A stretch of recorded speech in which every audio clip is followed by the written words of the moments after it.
माँ भगवती श्री श्री बगलामुखी देवींकर तृतीय वार्षिक विश्वशांति चंडी महायज्ञ काल भैरव विग्रह प्रतिष्ठा महाडंबर उद्यापित होती। जटणी पोस्टाल कॉलोनी माँ बगलामुखी तृतीय विश्वशांति महायज्ञ 7 दिन धरी चली। हिमाचल प्रदेश और ओडिशार विभिन्न जिला आसिथिबा पंडित मानक द्वारा यज्ञ समापन होइछि। प्रत्येक दिन संध्यारे विभिन्न सांस्कृतिक कार्यक्रम सहित श्रद्धालुओं प्रसाद सेवन बंदोबस्त करा।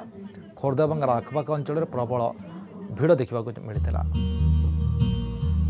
माँ भगवती बगलामुखी देवींकर नवेम्बर 19 तारिख चंडी विश्वशांति महायज्ञ अनुष्ठित हो7 दिन बाकी अनुष्ठित हो 19 तारिख आरंभ हो 25 तारिख में आज पूर्णाहुति कार्यक्रम सर्वशत्रु विध्वंजनी कारिणी बगलामुखी ओं ह्लीं बगलामुखी सर्वदृष्टाना वाच मुख पदस्तंभय जिह्वा किलय बुद्धि विनाशाय ह्लीं स्वाहा। जो भक्त मैंने आसती मानसिक करती मानसिक पूजा उपासना व्रत ये सब करती माँ समस्त मनोवांछा पूर्ण करती।